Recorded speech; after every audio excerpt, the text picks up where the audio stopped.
goes on media, this is Coming Out Stories. It's a podcast about one of the most important conversations of your life. I'm Emma Goswell.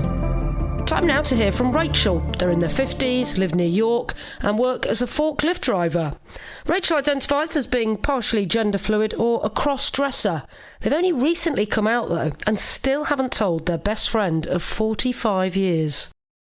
I've never really thought about it a great deal.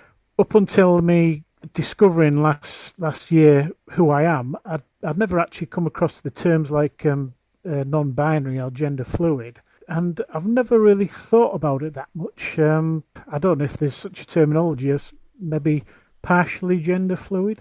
Well, I think we're all inventing our own terms a little bit these days, aren't we, Rachel? So you identify as you wish. Yeah, it's like everything, everything has to be sort of like put into a box and labelled these days. But I guess partially gender fluid would maybe perhaps describe how I feel or how I am at the moment. And how does that sort of manifest itself then? So some days you dress as a man and completely identify as a man, and other days you don't? Yeah, most of the days I do actually dress as a man. And it's normally on weekends that I will dress as Rachel. It just goes with the flow. Some weeks it can actually go into weeks of just being a man. And then yet during the week I'll get a yearning to dress as Rachel at the weekends. How long have you been doing that for them? I've basically been cross-dressing from like the start up until what I am now for roughly about 40 years. 40 years? So when you were a child or when you were a teenager? Yeah, basically when I was, I guess, around about 13 or 14 years old. You know, you're just starting out exploring things, and as well as finding out about girls at that age, for whatever reason, I also had an interest in female clothing. I don't know why, but I just wanted to explore that. And it was a case of, just trying on, various items of clothing that, of your mother's, all in secret, obviously. What was it about women's clothing, do you think? I honestly do not know, but I know from when I was at that age, I was like at secondary school. That was like in the late 70s, early 80s. And back then, a lot of the older girls who were like in the 4th, 5th and 6th form years. I know this might sound strange, but this is what uniform was like back in those days. They'd wear like pencil skirts, stockings or tights, and they'd actually wear stiletto court shoes for school. Obviously, that was of interest to me. And, you'd be walking behind these girls and you'd think, looking at them, you think, yeah, I'd really like to try wearing that myself at some stage, and it sort of like manifested it from there. And did you ever say this to anyone at school? Oh, hell no. That was an absolute no. Because back in them days, if you have actually said that to anybody at school, you can guarantee your life wouldn't have been worth living. It'd have been round this. Honestly, it was that bad in them days. What era are we talking? And let's talk about whereabouts you were in the country or the world. I've lived in York, in and around York all my life. This period would be late 70s, early 80s. Even back in them days, my parents' ideology was that they'd lived through like the Second World War, and their mentality was, even homosexuality when they were growing up was illegal. Men dressing in women's clothes, which back in them days was termed as a transvestite. To be honest, that was in a lot of cases regarded as a completely darker taboo than being homosexual. To be honest, you'd maybe be classed as a sexual deviant. It really was a dark taboo. You could not come out to anybody and I guess live with it, because one, you'd just be ridiculed and everybody would think you're like a freak. So did you always do it in secret then? Oh yes, always. If you like, I was quite lucky in some respect in that my family used to follow the local rugby team, and every Sunday afternoon they'd go out to watch the rugby. So I could more or less guarantee they'd be out of the house for a good 3 or 4 hours at the most. So then that would be my time where I could, actually go and dress up as such in complete privacy. There was a couple of close shaves where like the match had been cancelled or something and they came home earlier than expected. But Did you ever go out then? No, no, it was all just done in the privacy of the home. And does this impact on your sexuality at all, or is it not connected? Do you identify as a straight male? Um, yes, I would say pretty much so. Yes, yeah, I would do. You hesitated a bit there. I mean, be honest. If you're pansexual or it's No, whatever. I've always regarded myself as straight, just with a side interest. So, has there been ever a stage where you've been able to come out and to tell everyone that you are would you describe yourself as a cross-dresser or transvestite? Transvestite seems like a very old term, doesn't it? Yes, going back to what we were just saying, in my mind, transvestite is the old world terminology for it, and I think most people accept that cross-dresser is the accepted term for it these days, and I would consider myself as a cross-dresser. Yes. And how does it make you feel, Rachel, when you actually, dress as Rachel and you look at yourself in the mirror? What is the change going on psychologically for you? For me, it's like a lot of others. I actually find it quite relaxing. It just feels comfortable, and I am myself. I guess you could say it's a bit like another persona, but it just feels sort of like natural. I mean, as I've said to people before, I can't really explain why I do it or what makes me do it. And in recent years, I've just come to the conclusion that for whatever reason, it's inbuilt in my DNA, and I don't know why. And this is just how I am. And it makes you happy and it's not hurting anyone, so you might as well crack on, right? Yeah, definitely. Yeah, life's too short. If you like something, go and do it, enjoy it. But when was the time you felt confident enough to actually tell another human being about it? The first time would be when I visited Patrick at Wowman in Manchester, who you know Patrick, don't you? He has also been interviewed for Coming Out Stories podcast, yes. Yeah. When I went to visit Patrick for the very first time, Patrick was the first other human that I had actually basically told my secret life story to. And it was just so liberating and refreshing to be able to tell somebody my whole life story and what I did. Why Patrick? And remind people who he is and how you contacted him. Patrick's a guy in Manchester who's a professional makeup artist, but he's also a cross-dresser. He runs a transformation service whereby you go to Patrick, there is a dressing service involved, or you can take your own clothes, but Patrick will do all the makeup transformation on your face and wigs to make you pass off as a presentable female. I first got wind of Patrick from people going on about him on Twitter. It was all just positive reviews, and I thought this needs investigating further. So I went to his website, I read the testimonials done by Jessie, Carrie and Maurice.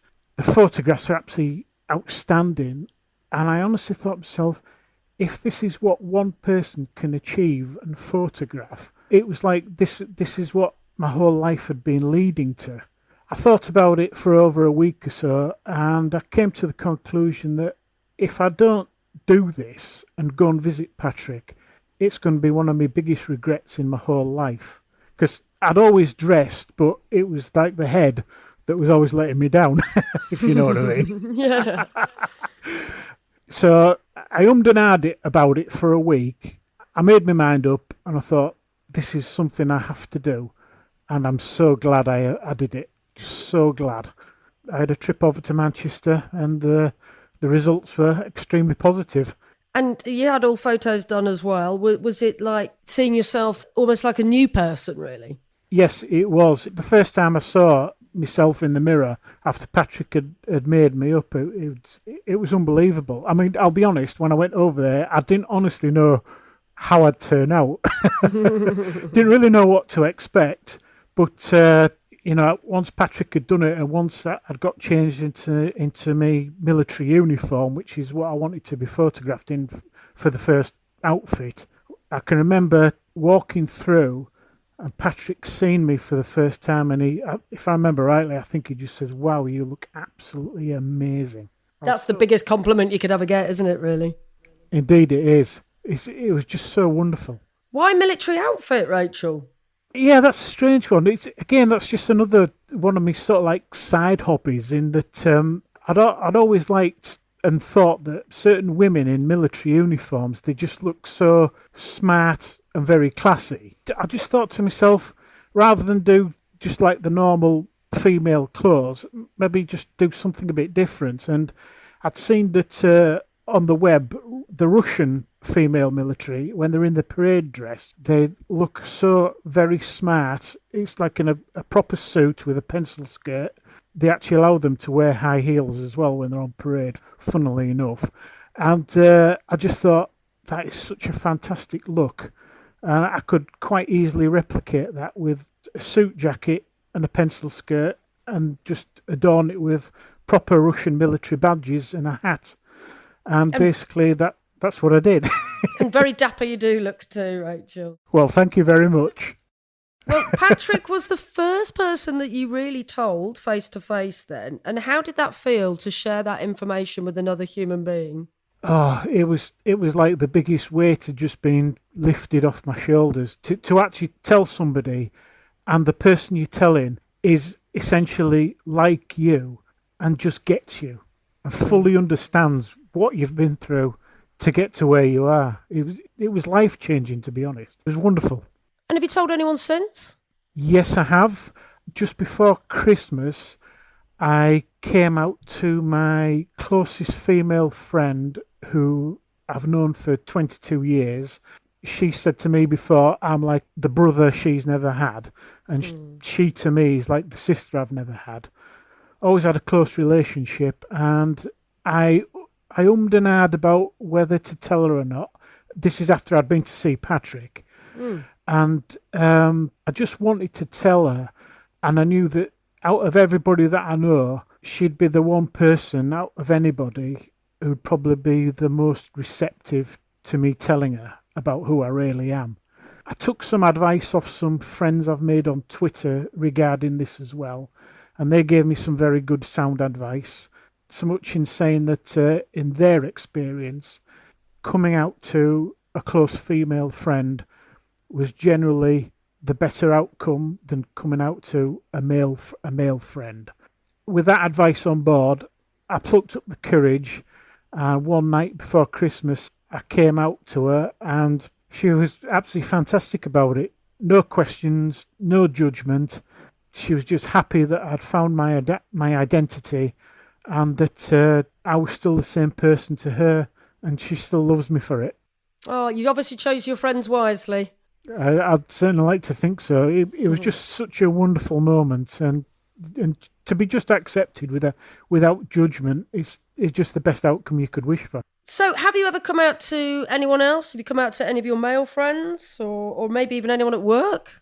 No, that so far is a definite no. My closest and best male friend, who I've known for 45 years, in all honesty, he knows nothing about this side of me whatsoever, and I've never given him any reason or inclination to suggest that I have this other persona, as it were. At this stage, I honestly don't know if I'd ever tell him.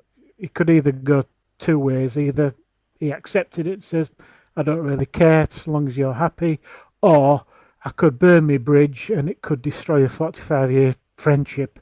Sometimes that's a chance you take, but I think for the time being, it's probably best that it's just left as it is and that he doesn't know anything. So you're not prepared to risk the friendship ending, I guess? At this stage, I would say no, definitely not.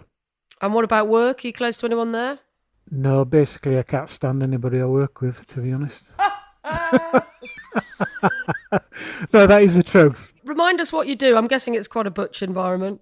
Yeah, I work in a warehouse and I'm a forklift driver, so there's only one other lad I work with in the warehouse, and but to be honest, it's just never been the thing or the place where any of this sort of like conversation would ever crop up. To be honest, I think it would just throw up more problems than nobody knowing anything.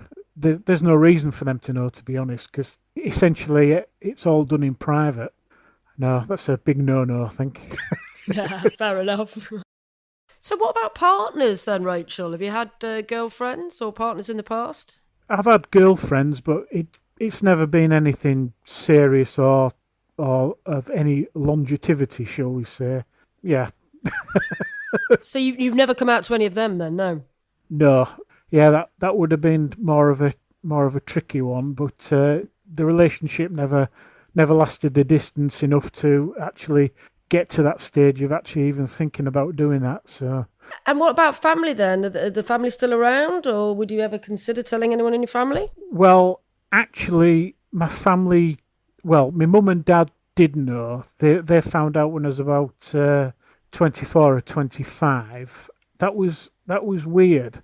Essentially, my dad, he never spoke to me about it when he found out.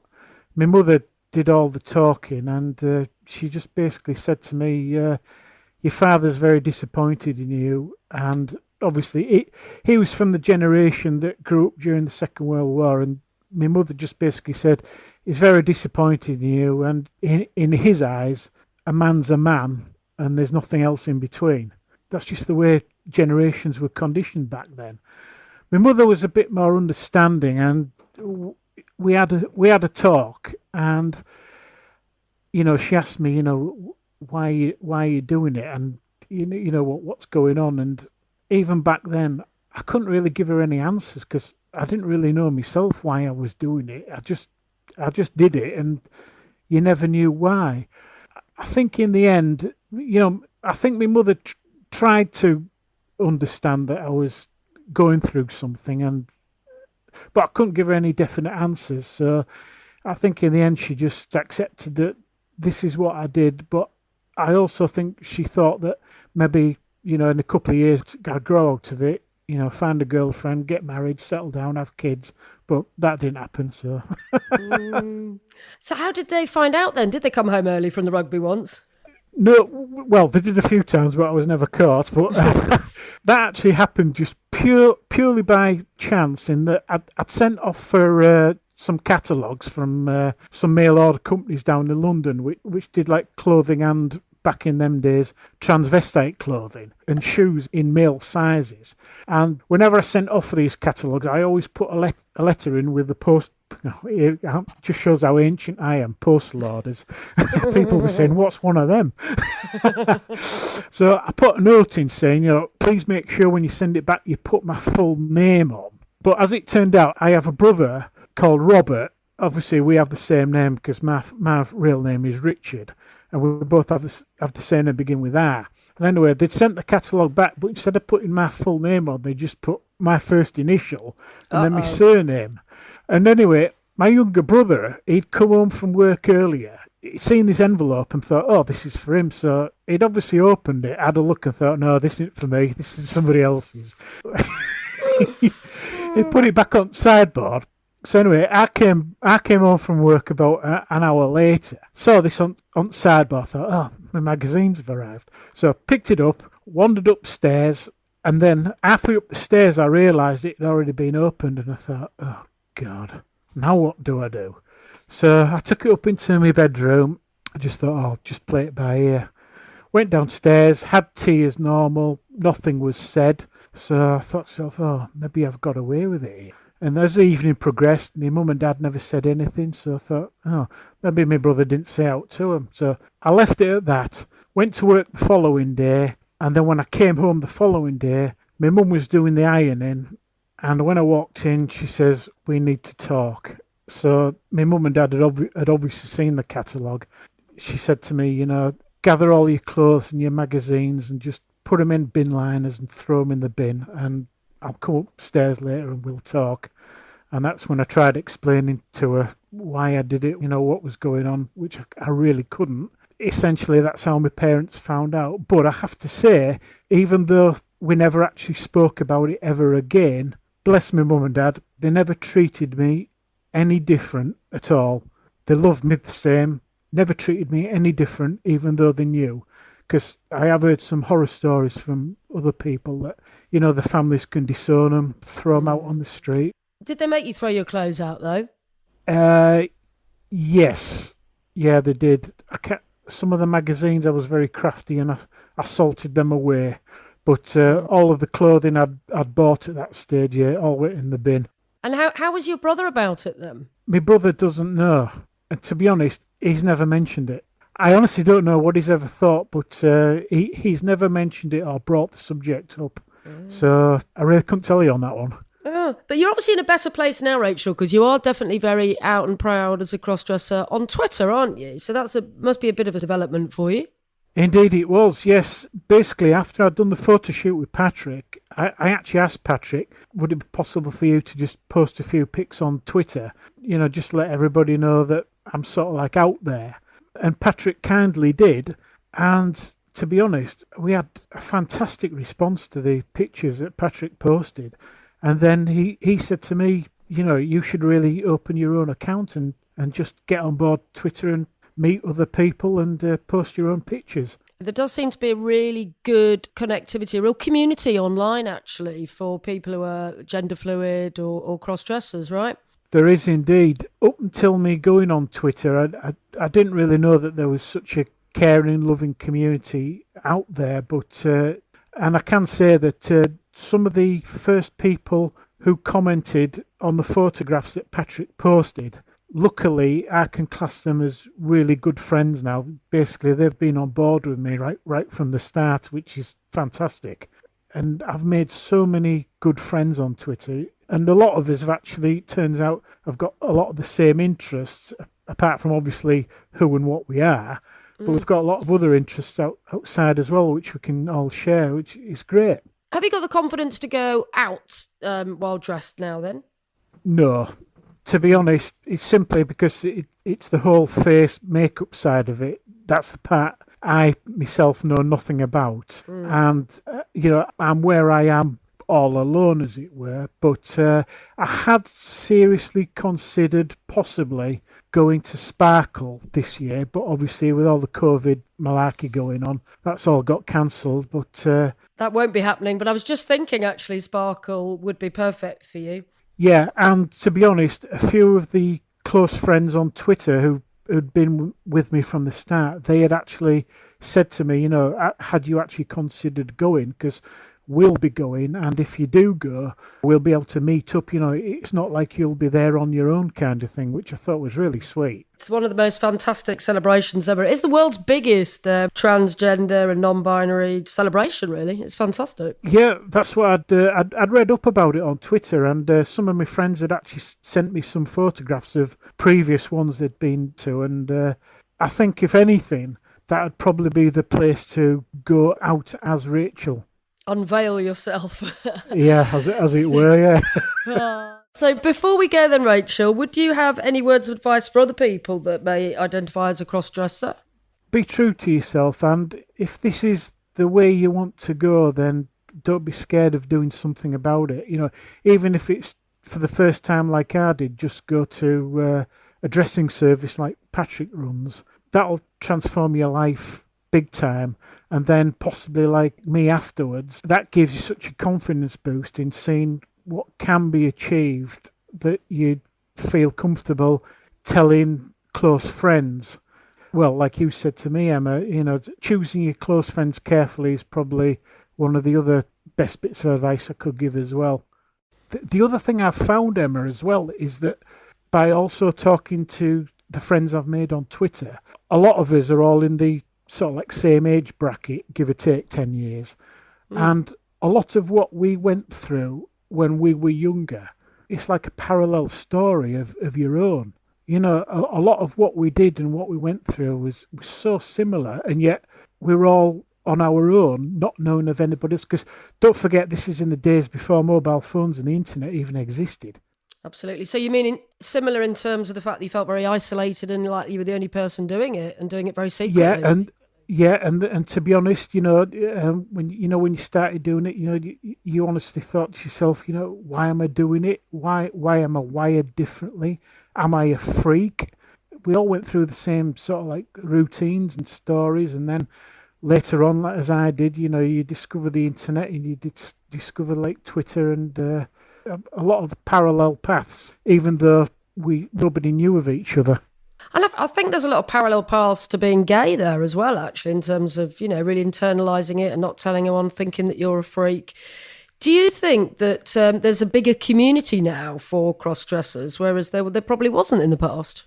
I would definitely say so. I'll be honest, when I joined Twitter, I was absolutely astounded at how many other people are on there who I would class as like me. It's quite staggering. And up until last year, when I came out to myself and discovered all this, I'd never really wanted to pursue it or find out if there was a load more people out there, which I know that might sound a bit strange, but I was just sort of like sailing on through life, doing what I did.